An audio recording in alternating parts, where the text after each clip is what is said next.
আসসালামু আলাইকুম দর্শক, আশা করতেছি আপনারা ভালো আছেন, সুস্থ আছেন। তো আজকে আপনাদের মাঝে কিছু তথ্য এবং কিছু কথা, মূল্যবান কথা শেয়ার করার জন্য হাজির হলাম।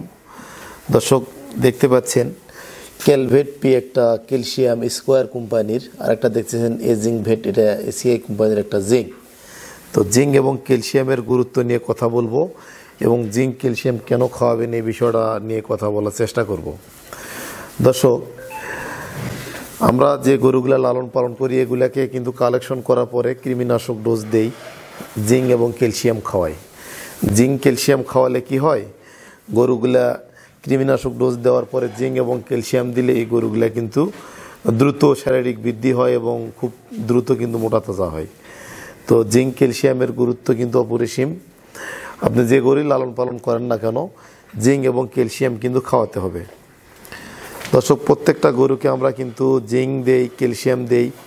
এটা দেওয়ার কারণ যে গরুগুলার দ্রুত যাতে স্বাস্থ্য ভালো হয়, উন্নতি হয়। তো বর্তমান যুগে গরুর মোটাতাজাকরণ এবং দ্রুত শারীরিক এবং দৈহিক বৃদ্ধিকরণের জন্য জিঙ্ক এবং ক্যালসিয়ামের গুরুত্ব রয়েছে।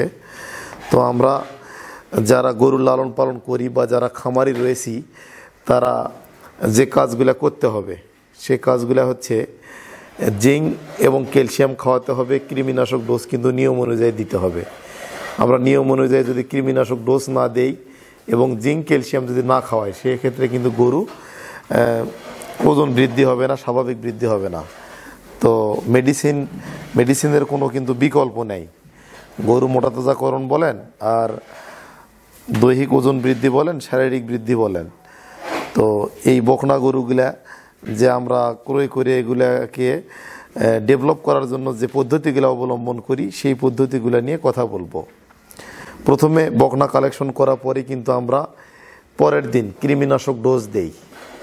দেওয়ার পরের দিন থেকে আমরা একটানা 7 দিন লিভার টনিক দেই। লিভার টনিক দেওয়ার পরে কি করি, জিঙ্ক এবং ক্যালসিয়াম, বাছুর গরু সকালবেলা জিঙ্ক দিয়ে 100 ml, ক্যালসিয়াম দিয়ে রাত্রে 100 ml, এভাবে কিন্তু আমরা কন্টিনিউ 7 থেকে 10 দিন দিই। দিয়ে আবার 10 দিন বন্ধ করে আবার 7 থেকে 10 দিন জিঙ্ক ক্যালসিয়াম দিই। তো দর্শক, যারা খামার করতেছেন, তো তারা খামার জগতে রয়েছেন, তারা যে কাজগুলা করবেন, গরু কালেকশন করার পরের দিনে কিন্তু কৃমিনাশক ডোজ দিবেন। দেওয়ার পরের দিনে কিন্তু লিভার টনিক খাওয়াবেন এবং তারপরে জিঙ্ক এবং ক্যালসিয়াম প্রত্যেক গরুকে, যারা খামার সঙ্গে জড়িত আছেন বা যারা গরু লালন পালন করেন, তারা প্রত্যেক গরুকেই কিন্তু জিঙ্ক ক্যালসিয়াম দেওয়ার চেষ্টা করবেন। দর্শক দেখতে পাচ্ছেন কালো দুটো ফ্রিজিয়ান বকনা। তো এই বকনাগুলা কিন্তু আমরা খামারে একেবারে রেখে দিলাম। এই বকনাগুলা কিন্তু আমরা আর সেল করব না। এই দুটা বকনা কালোর মধ্যেও যাতে ভালো, এই জন্য আমরা রেখে দিছি। তো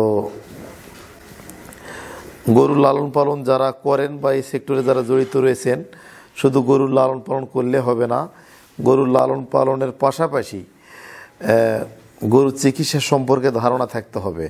আপনি একজন সফল খামারি হতে চাইলে আপনাকে গরুর চিকিৎসা সম্পর্কে ধারণা থাকতে হবে, জ্ঞান থাকতে হবে। আর গরুর শারীরিক বৃদ্ধিতে জিঙ্ক এবং ক্যালসিয়ামের কিন্তু বিকল্প নেই। গরুর শারীরিক বৃদ্ধি, দৈহিক বৃদ্ধি এবং মোটাতাজাকরণে জিঙ্ক ক্যালসিয়ামের কিন্তু প্রচুর গুরুত্ব রয়েছে। দর্শক, এবারে গরুগুলাকে জিঙ্ক ক্যালসিয়াম খাওয়ার নিয়ম এবং ডোজটা নিয়ে কথা বলতেছি। দেখতে পাচ্ছেন জিঙ্ক, জিঙ্ক ভেট, এটা হলো এসিআই কোম্পানির, আর এটা ক্যালসিয়াম হচ্ছে স্কোয়ার কোম্পানির। আপনার যদি খামারে গরু যে বড় হয়, 200 কেজির উপরে লাইভ ওয়েট হয়, সেক্ষেত্রে 100 ml জিঙ্ক সকালবেলা, ক্যালসিয়াম 100 ml দিবেন বিকেলবেলা, বা একসঙ্গে দিলেও কোনো পার্শ্ব প্রতিক্রিয়া নাই। আর মাঝারি গরু হলে 50 ml জিঙ্ক, 50 ml ক্যালসিয়াম দিবেন। আর বাছুর গরু হলে 25 ml জিঙ্ক, 25 ml ক্যালসিয়াম দিবেন। এভাবে আপনারা ডোজ করবেন। মাসের মধ্যে অন্তত 10 দিন খাওয়ানোর চেষ্টা করবেন। গরুর মেডিসিনগুলা খাওয়ালে কি হয়, গরুর খুব তাড়াতাড়ি শারীরিক বৃদ্ধি হয় এবং শরীর চকচকা হয়, গ্রোথ আসে এবং সৌন্দর্য বৃদ্ধি পায়। তো গরুর লালন পালন শুধু করলে হবে না, গরুকে খাবার দাবার, যত্ন, সব কিছুর পাশাপাশি গরুকে যখন মেডিসিন আপনারা ব্যবহার করবেন, তখন গরুগুলার শরীর স্বাস্থ্য খুব ভালো থাকবে এবং দ্রুত বৃদ্ধি হবে।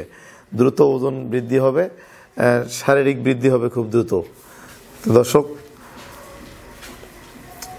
গরু লালন পালন করতে গেলে, গরু মোটা তাজা করতে গেলে কিন্তু মেডিসিনের বিকল্প নাই।